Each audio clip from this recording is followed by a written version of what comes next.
Италия эл жомогу бір тоголок капуста. Көркөм окуган Сыймык Бейжекеев. Так деңиздин жээгинде эскилиги жетип кыйшайган жаман там турган. Ал үйдө андан да карыган балыкчы чал кемпири менен жашады. Алар өтө жакырчылыкта күн көрүшкөн. Абышка балык кармап келет. Кемпир балык сорпо жасайт, курсактары ток, өмүрү өтүп жатат. Бир күнү кечинде абышкасы 10 чакты макрель балыгын кармап келди. Кемпир балык сорпого казанын камдап, бир убакта балык тазалоого келгенде күңкүлдөп кирди. Күн деле балык. Балыктан башка тамак билбейбиз. Тажатты го таптакыр. Капуста жегим келип жаным чыгып баратат. Келесо болбо кемпир. Ошол балыктын барына тоо кыл. Улутунуп алды да кемпир очогуна оттоон за баштады. Эми чалга оорунуп калды. Мен да өлгөнчө капуста жегим келгенин билсең. Эми аны кайдан табалы? Кемпир коштоп кетти. Кичине бир огородубуз болсо эмне? Карачы кошунанын капустасын. Тимеле тизилет. Топ тоголок болуп торопойдой чоңоюптур. Ал деген кошунаныкы кемпир. Деңиз огород эмес. Каза албайсың. Толкунга үйрөнсө болбайсың. Эй, эмне сага бирдеме деп башымды оорутам. Андан көрө барып торлорумду жайып коеюн. Абышка үйдөн чыгып эшиктин артында ойлонуп калды. Байкуш кемпиримди аяса да болот. Бир жолу капустага тойгузсам балким кошунанын огородуна кирсемби? Караңгы кирип калды. Мени ким көрө коет дейсиңер? Ошентип чечкен чал акырын жалгыз аяк жол менен жөнөп калды. Кемпир да үйдө оюна ар нерсе келет. Байкуш чалыма боорум ачыйт.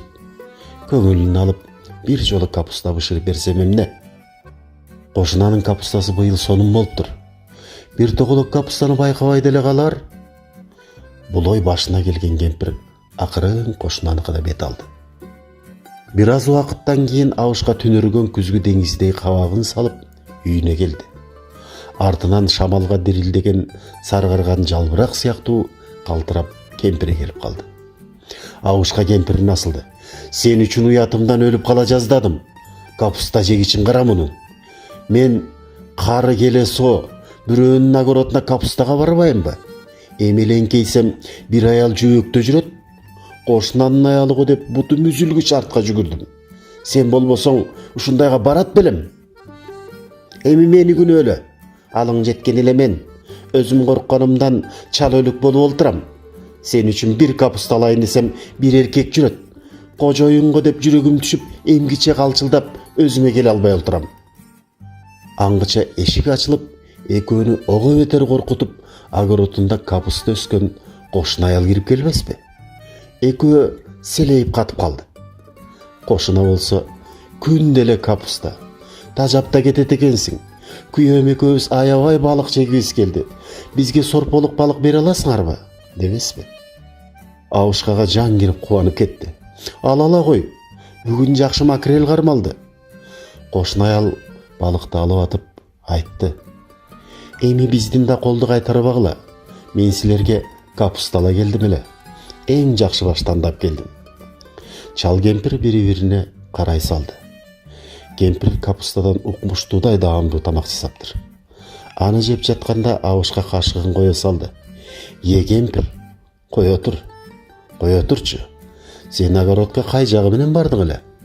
Сол жагынан. Демек экөөбүздүн көзүбүз уятыбыздан кашайган экен. Мен огородко оң жагынан баргам да. Экөөбүз бири-бирибизди тааныбай калган турбайбызбы? Коркконго кош көрүнөт болуптур. Жөн эле барып, капуста сурап алсак болмок экен. Кошунабыз бизден акылдуу тура, деген экен. Которгон Кыргыз Республикасынын эл сүрөтчүсү Бек Жайчыбеков.